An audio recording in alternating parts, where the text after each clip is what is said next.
National testing agency वो नायाब संस्था जिसकी करतूतों के चलते 12 साल में पहली बार मोदी सरकार में किसी की कुर्सी गई। जब जंतर मंतर पर धर्मेंद्र प्रधान की जवाबदेही तय की जा रही थी, तब एक तर्क खूब उछाला जा रहा था कि भाई किसी टीचर ने अगर नीट का पेपर लीक कर दिया तो धर्मेंद्र प्रधान या एनटीए इसमें क्या ही कर लेते। पेपर लीक हुआ, देखिए दोबारा हमने करवा भी दिया। इस लीक पर चलते हुए जिनका भरोसा एनटीए पर बचा रह गया था, उन्हें गलत साबित करने के लिए इस एजेंसी ने 16 अगस्त की रात एक ट्वीट किया, एक्स पर पोस्ट डाला कि यूजीसी नेट के एक नहीं, दो नहीं, तीन पेपर रद्द किए जाते हैं क्योंकि पेपर ही इतना शानदार सेट किया था। अब इतना ज़्यादा अच्छा काम अगर एनटीए कर देगा तो चीन और अमेरिका में भी परीक्षा एनटीए को करवानी पड़ेगी क्योंकि वहाँ की संस्थाओं पर तो ताला लग जाएगा। अब वहाँ की परीक्षा भी एनटीए करवाएगा तो इतना लोड वो लेंगे कैसे। बहुत सारे कर्मचारी एक समय एडहॉक पे थे, तो इन्होंने खुद ही अपने चांद पर दाग लगा लिया। जो गलतियां किसी दफ्तर में इंटर्न को भी करना मना होता है, वो एनटीए के सेट किए तीन पेपर्स में थी। फैक्चुअल एरर्स, स्पेलिंग की गलतियां, लैंग्वेज की गलती, ग्रामर की गलती, घटिया ट्रांसलेशन। 2 साल पहले के पेपर से 67 सवाल हूबहू आने का इल्जाम लगा है। सोचिए, ये सब करने के बाद एनटीए को अपनी गलती मानने में कितना वक्त लगा होगा? पूरे 45 दिन, 1.5 महीना। मतलब सोचिए कितनी नाकारा कोई संस्था हो सकती है कि जिसके कामकाज को लेकर उच्च शिक्षा के सचिव का तबादला हो गया, शिक्षा मंत्री का तो इस्तीफा हो गया, उसकी कान पर जू रेंगने की रफ्तार अभी भी वही है जो पहले थी। अब तो नए मंत्री जी भी आ गए हैं, लेकिन समय लग गया इनको गलती मानने में। एनटीए ने तो मुंह उठाकर कह दिया है कि छात्रों से दोबारा फीस नहीं ली जाएगी, लेकिन जो वक्त बर्बाद हुआ है, जो तैयारी खराब हुई है, उसका हर्जाना कौन देगा? जो एनटीए के अधिकारी एक डिश खराब होने पर स्विगी से रिफंड पर अड़ जाते होंगे, क्या वो अपने घटिया काम के लिए छात्रों को रिफंड देने वाले हैं? बड़ा सवाल यह है कि एनटीए बार बार वही गलती कैसे दोहरा रहा है, और इस बार गलती किसकी है? जिस एकेडमिक एक्सपर्ट ने सवाल बनाया, या जिसने उन सवालों को मॉडरेट किया, या जिसने फाइनल पेपर को अप्रूव किया। नीट यूजी 2026 का पेपर लीक हुआ मई के पहले हफ्ते में। 12 मई को पेपर रद्द होता है। 6 जून को अभिजीत दीप के बॉस्टन से दिल्ली आकर जंतर मंतर पर रैली करते हैं, शिक्षा मंत्री धर्मेंद्र प्रधान का इस्तीफा मांगते हैं। 20 जून से जंतर मंतर पर धरना अनिश्चितकालीन हो जाता है। इसके 2 दिन बाद 20 को अनिश्चित धरना चालू होता है। 22 जून को सोचिए, जिस एजेंसी को लेकर ये पूरा हंगामा खड़ा हुआ है, जिसकी इतनी स्क्रूटनी हो रही है, 22 जून को एनटीए यूजीसी के लिए नेट की परीक्षा शुरू करवाता है जो 30 तारीख तक चलती है। क्या होता है इसमें? जेआरएफ, असिस्टेंट प्रोफेसर वगैरह की एलिजिबिलिटी और पीएचडी एडमिशन्स के लिए 87 सब्जेक्ट्स की परीक्षाएं करवाई जाती हैं। पेपर के दौरान नकल या लीक का कोई इल्ज़ाम नहीं लगता है, लेकिन क्वेश्चन पेपर में गलतियों की खूब सारी शिकायतें आती हैं, वो भी 3 सब्जेक्ट्स में, इंग्लिश, कॉमर्स और सोशलॉजी।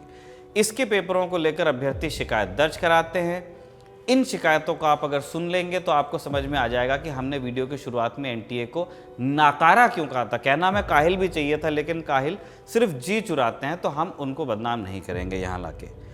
शिकायतें आप सुन लीजिए। 30 जून को इस सोशियोलॉजी की परीक्षा जिन छात्रों ने दी, उन्होंने इल्ज़ाम लगाया कि सवालों के स्पेलिंग में गलतियाँ थीं, ग्रामेटिकल एरर्स थीं और सवालों की भाषा और वर्डिंग ठीक नहीं थी। मसलन 2 जुलाई को इंडियन एक्सप्रेस की रिपोर्ट बताती है कि अभ्यर्थियों ने दावा किया कि सोशियोलॉजिस्ट जॉर्ज रिट्जर का नाम पुट्जर लिखा था, टालकट पार्सन का नाम पार्सो लिखा था, जीएस घुरिये का नाम घुनियर लिखा था और एआर देसाई का नाम एके देसाई लिखा था।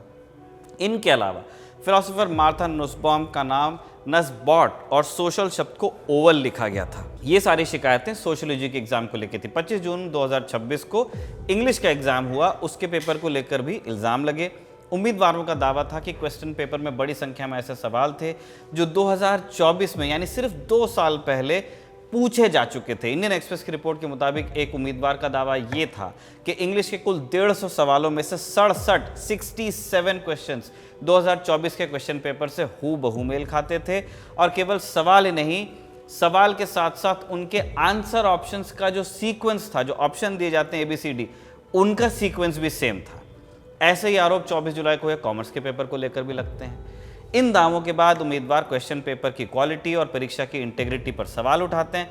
हालांकि इन स्पेसिफिक एलिगेशंस पर उस समय तक एनटीए की ओर से कोई प्रतिक्रिया नहीं आती है। इन शिकायतों के 40 दिन बाद 10 अगस्त को यूजीसी का एक नोटिफिकेशन आता है जिसमें बताया जाता है कि अगस्त महीने के दूसरे हफ्ते में यूजीसी नेट जून 2026 की प्रोविजनल आंसर की एनटीए की जो ऑफिशियल वेबसाइट है उस पर पब्लिश की जाएगी। नोट कीजिए, इस समय शिक्षा मंत्रालय से धर्मेंद्र प्रधान को हटाकर प्रहलाद जोशी को लाया जा चुका था। उन्हें इस पद पर 2 हफ्ते हो चुके थे। इतना ही नहीं, एनटीए से 47 अधिकारियों की छुट्टी की जा चुकी थी नीट यूजी मामले को लेकर। एक पद पर बदलाव नहीं होता है, एनटीए के डायरेक्टर जनरल। एनटीए के डायरेक्टर जनरल हैं अभिषेक सिंह। वो अप्रैल 2026 में ही इस पद पर नियुक्त हुए हैं। अभिषेक सिंह के नेतृत्व में एनटीए ने आंसर की देने का वादा किया, लेकिन अभ्यर्थियों की जो शिकायतें थी उन पर कोई रिएक्शन नहीं आया। इसके बाद 16 अगस्त की तारीख आती है। इस दिन एनटीए 2 नोटिफिकेशन निकालती है। पहला शाम 5 बजे के करीब मीडिया में आता है। इसमें बताया जाता है कि प्रोविजनल आंसर की अपलोड कर दी गई है, लेकिन इंटरेस्टिंगली जिन 87 सब्जेक्ट्स की आंसर की अपलोड की जानी थी उनमें से वो 3 विषय गायब रहते हैं जिनके बारे में छात्रों ने गड़बड़ी के इल्ज़ाम लगाए थे, इंग्लिश, कॉमर्स और सोशियोलॉजी। तूफान से पहले की चुप्पी में लगभग 3 घंटे एनटीए बिताता है इसके बाद, और फिर 8:49 पर बॉम्ब फोड़ता है अपने एक्स हैंडल पर, पब्लिक नोटिस जारी करता है, कहता है कि यूजीसी नेट जून 2026 के इंग्लिश, कॉमर्स और सोशियोलॉजी पेपर्स को रद्द किया जाता है और अब इन्हें दोबारा कराया जाएगा। नोटिस में एनटीए लिखता है कि इंग्लिश, कॉमर्स और सोशियोलॉजी के क्वेश्चन पेपर में कई तरह की गलतियों की शिकायतें मिली थी। इनकी जांच के लिए एनटीए ने एक स्पेशल कमेटी बनाई। इसने जांच की और फिर एनटीए को अपनी रिपोर्ट दी, और इसी रिपोर्ट की सिफारिश के आधार पर एनटीए ने इन तीनों सब्जेक्ट्स की परीक्षा दोबारा कराने का फैसला किया है। एनटीए का कहना है कि उनका उद्देश्य फ्री और एरर फ्री एग्जामिनेशन कराना है। हालांकि एनटीए ने यह नहीं बताया कि उससे शिकायतें कब मिली, किसने दी और कब उसने इस स्पेशल कमेटी का गठन किया, कमेटी ने कब और कैसे जांच की, अपनी रिपोर्ट में कमेटी ने क्या रेकमेंड किया था, इन गलतियों के लिए जिम्मेदार कौन है, इन सारे सवालों का जवाब एनटीए के पब्लिक नोटिस में था नहीं। तो हुआ क्या है, 45 दिन बाद, 1.5 महीने बाद 87 में से 84 आंसर की एनटीए जारी करता है। बता देता है कि 3 पेपर हमने कैंसिल कर दिए, आने वाले 25 दिन में करवाएंगे, 9 और 10 सितंबर को। सवाल है कि अगर एनटीए को पहले से पता चल गया था कि इन परीक्षाओं में कुछ भी गड़बड़ियां हैं, तो पहले क्यों नहीं बताया गया छात्रों को कि अब तैयारी कीजिए। अगर पेपर कैंसिल ही करना था तो उस दिन का इंतजार क्यों किया गया जब बाकी सब्जेक्ट्स की आंसर की अपलोड की गई। जो चीज़ पेपर के ड्राफ्ट को ही पहली बार पढ़ने में पकड़ आनी चाहिए थी, उसे स्वीकार करने में एनटीए को 45 दिन कैसे लगे, क्यों लगे। क्या टारगेट पार्सन और मार्था नुसबाम की सही स्पेलिंग या सोशल और ओवल का फर्क मालूम करने में 1.5 महीना लग सकता है। जब कमेटी बन रही थी, उसकी रिपोर्ट आ रही थी, कलम घिसी जा रही थी, तब छात्रों को ये बताने में किसका क्या जा रहा था कि हम ये सब कर रहे हैं, आप रीटेस्ट की भी तैयारी कीजिए। जिस कमेटी ने सही स्पेलिंग मालूम करने में इतना खून जलाया है, उसके मेंबर कौन थे, अध्यक्ष कौन थे, ये सारी बातें पब्लिक डोमेन में नहीं है। क्या ये बातें भी राष्ट्रीय सुरक्षा का मसला है जिसके बारे में बात नहीं हो सकती है। कहने को एजेंसी इस बात का दावा करती है कि परीक्षाओं के क्वेश्चन पेपर सीक्रेटली तैयार किए जाते हैं। तैयार करने से लेकर जांचने के लिए एक मल्टी लेयर प्रोसेस होता है। हालांकि एनटीए ये नहीं बताता है कि किसी परीक्षा का पेपर किस किस एक्सपर्ट ने बनाया। ऑब्वियसली वो नहीं बता सकते। हम सिर्फ एनटीए की बताए हुए प्रोसेस के आधार पर बता सकते हैं कि पेपर कौन लोग तैयार या कैसे लोग तैयार करते हैं, वो प्रक्रिया क्या है। नीट यूजी 2026 की जांच के दौरान जब एनटीए के पेपर सेटिंग से लेकर एग्जाम सेंटर तक पहुंचने की पूरी व्यवस्था को लेकर सवाल उठे थे, तब एक्सप्रेस ने एक रिपोर्ट की थी, इस प्रोसेस के बारे में बताया था। इस रिपोर्ट के मुताबिक एनटीए में सब्जेक्ट एक्सपर्ट्स की एक लिस्ट होती है। इसमें स्कूल शिक्षा, विश्वविद्यालय और रिसर्च इंस्टीट्यूशन से एक्सपर्ट्स को चुना जाता है। ये लिस्ट एनटीए के डायरेक्टर जनरल के पास जाती है। वहाँ जांच होती है कि एक्सपर्ट के खिलाफ पहले कोई एडवर्स रिपोर्ट तो नहीं है। ये भी देखा जाता है कि उनके बनाए पुराने क्वेश्चंस की क्वालिटी कैसी रही है। एनटीए ये भी दावा करता है कि अगर किसी एक्सपर्ट का सवाल आंसर की चैलेंज के बाद गलत पाया जाता है, उसके बाद हटा दिया जाता है, तो दोबारा उन्हें किसी परीक्षा में एक्सपर्ट नहीं बनाया जाता है। इंडियन एक्सप्रेस की रिपोर्ट के मुताबिक सब्जेक्ट एक्सपर्ट से एक रिटन सर्टिफिकेट भी लिया जाता है, एफिडेविट कहना चाहिए, कि वो पेपर सेटिंग से जुड़ी जानकारी को गोपनीय रखेंगे, तैयार किए क्वेश्चंस किसी के साथ साझा नहीं करेंगे, उनके किसी करीबी रिश्तेदार की परीक्षा में उपस्थिति नहीं होगी और वो किसी कोचिंग इंस्टीट्यूट से प्रत्यक्ष या अप्रत्यक्ष रूप से नहीं जुड़े होंगे। हिंदुस्तान टाइम्स की रिपोर्ट के मुताबिक अलग अलग विश्वविद्यालयों के सीनियर फैकल्टी के अलग अलग पैनल्स हैं। ये एक्सपर्ट्स लगभग 1 हफ्ते के लिए एनटीए के दिल्ली ऑफिस आते हैं, फिजिकली आना पड़ता है। अंदर जाने से पहले मोबाइल और दूसरे इनके डिजिटल डिवाइसेस हैं वो जमा करा लिए जाते हैं।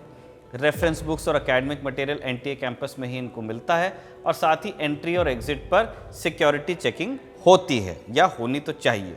पेपर सेटिंग का जिम्मा इसी पैनल के पास होता है।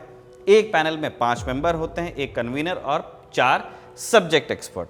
हर पैनल दूसरे पैनल से अलग काम करता है और उसे ये नहीं पता होता है कि दूसरे पैनल में कौन से क्वेश्चंस तैयार किए गए हैं। हालांकि एक्सपर्ट्स ये जो यहाँ जमा हो रहे हैं वो फाइनल पेपर नहीं बनाते हैं, वो क्वेश्चंस का एक पूल तैयार करते हैं और उसके बाद एनटीए का यह दावा है कि एल्गोरिदम बेस्ड रैंडमाइजेशन टेक्निक के जरिए एक फाइनल पेपर फिर निकलता है इन क्वेश्चंस के पूल में से। ऐसे समझिए कि एक्सपर्ट पहले बहुत सारे सवाल तैयार करेंगे, इसके बाद एक कंप्यूटर इनमें से कुछ सवालों को चुनता है और एक क्वेश्चन पेपर तैयार करता है। यानी कोई एक व्यक्ति या एक टीम बैठकर पूरा पेपर नहीं बनाती है। आइडियल सिचुएशन यही है। पैनल में जो लोग बैठे हैं उनको भी ये नहीं पता होता है कि उनका सेट किया हुआ क्वेश्चन फाइनल पेपर में आएगा या नहीं आएगा। हालांकि नीट वाले मामले में इन्हीं फैकल्टी मेंबर्स पर पेपर को लीक करने का इल्ज़ाम सीबीआई ने अपनी चार्जशीट में लगाया हुआ है। मामला अंडर ट्रायल है। ऐसा बिल्कुल नहीं है कि एनटीए से पहली बार गलती हुई है या उन्हें पहले किसी ने बताया नहीं है कि आपके सिस्टम में यह खामी है और उसे ऐसे दुरुस्त किया जा सकता है। आप राधाकृष्णन पैनल के सुझावों को याद कीजिए। नीट यूजी 2024 पेपर लीक विवाद के बीच एनटीए की परीक्षा व्यवस्था के ऑडिट के लिए और उसमें सुधार सुझाने के लिए केंद्र के शिक्षा मंत्रालय ने एक हाई लेवल कमेटी बनाई थी। इसके अध्यक्ष थे डॉक्टर के राधाकृष्णन। इसरो के आप चेयरमैन रहे हैं, आईटी कानपुर के बोर्ड ऑफ गवर्नर्स के भी चेयरमैन थे। समिति को 3 चीज़ों पर सुझाव देने थे: परीक्षा कराने की प्रक्रिया में सुधार, डेटा सिक्योरिटी और परीक्षा की सुरक्षा मजबूत करना, और एनटीए के ढांचे और काम करने के तरीके में सुधार। अपनी रिपोर्ट में डॉक्टर राधाकृष्णन ने सुझाव दिया था कि एनटीए को परमानेंट कर्मचारियों पर ज़्यादा और कॉन्ट्रैक्चुअल स्टाफ पर कम निर्भर रहना चाहिए। ऐसा हो नहीं पाया। एनटीए को चलाने वाली गवर्निंग बॉडी जिसके एक चेयरमैन होते हैं, अभी चेयरमैन है प्रदीप कुमार जोशी, पहले यूपीएससी के आप चेयरमैन रह चुके हैं। सीनियर आईएएस अधिकारी अभिषेक सिंह हैं, एनटीए के डीजी हैं, ये आए हैं अप्रैल 2026 में। इसके अलावा 3 आईआईटीज़ के डायरेक्टर, 2 एनआईटीज़ के डायरेक्टर, आईआईएम्स के 2 डायरेक्टर, 10 लोगों की गवर्निंग बॉडी है। यानी ज़हीन लोगों का, हिंदुस्तान का जो 1% है उसके भी 1% से यहाँ पे क्राउड एनटीए में इकट्ठा किया गया है। फिर भी ये एक ऐसे पेपर को होने से नहीं रोक पा रहे हैं जिसमें सोशल को ओवल लिखा जा रहा है, जबकि एनटीए बढ़िया पैसा कूट रहा है। 2018 में जब एनटीए का गठन हुआ था तब ये तय हुआ था कि शुरुआत में सरकार एनटीए को 25 करोड़ रुपए देगी, उसके बाद एनटीए को खुद को मेंटेन करना है ना, नफा नुकसान आपको देखना है, ऑपरेशंस भी रन करने हैं। सिर्फ 1 साल एनटीए को लॉस हुआ है 2018-19 में। इसके बाद मुनाफा ही मुनाफा। 2019-20 में आय और खर्च काट कर एजेंसी को 63 करोड़ 96 लाख बचे। 2020-21 में 78 करोड़ 91 लाख, 2021-22 में 81 करोड़ 95 लाख, 2022-23 में 219 करोड़ 4 लाख और 2023-24 में 75 करोड़ 88 लाख। आंकड़े बताते हैं कि पिछले 6 सालों में एनटीए की आय 3,512 करोड़ 98 लाख और खर्च था 3,064 करोड़ 77 लाख, यानी करीब 448 करोड़ 21 लाख रुपए का सरप्लस। ऐसे में सवाल उठता है कि जब एनटीए के पास सरप्लस है तो परमानेंट स्टाफ, विशेषज्ञ और मजबूत इंटरनल सिस्टम्स को पर्याप्त रूप से क्यों नहीं बढ़ाया गया? इसके लिए तो आपको अलग से बजट अप्रूव कराने की जरूरत नहीं है, आपके पास पैसा पड़ा हुआ है। कुल मिलाकर हम यहाँ एक ऐसी नाकारा एजेंसी को डिस्कस कर रहे हैं जो शिक्षा मंत्री का इस्तीफा करवा चुकी है, लेकिन वो सुधरने को तैयार नहीं है। इसके पीछे कौन चित्रकार हैं वो तो एनटीए में बैठे लोग ही बता सकते हैं। रही बात छात्रों की, तो उनका नुकसान हो चुका है। कितने ही छात्र हैं जिनके प्लान्स एनटीए के नकारेपन के चलते हमेशा हमेशा के लिए ख़राब हो जाएंगे। इन लोगों से नज़रें मिलाने का साहस जब एनटीए में आ जाए तब जाकर वो डींगे हाँक सकती है कि हमने कमेटी बनाई, फीस माफ़ कर दी, अलाना फलाना ढिकाना। जब इस वीडियो को हम रिकॉर्ड कर रहे थे तभी हमारे साथी ने हमें जानकारी दी है कि प्रहलाद जोशी जो शिक्षा मंत्री हैं उन्होंने एक बैठक की है और इस मामले की जांच के आदेश दिए हैं और उन्होंने एनटीए के एग्जामिनेशन प्रोसेस के कंप्लीट ओवरहॉल के बारे में भी ऑर्डर्स पास किए हैं। इसी जानकारी के साथ इस वीडियो को हम कंक्लूड करते हैं। इसके लिए रिसर्च की थी हमारे साथी शुभम ने और सर्वेश ने इसे रिकॉर्ड किया था। आप देखते रहिए खबर गाँव।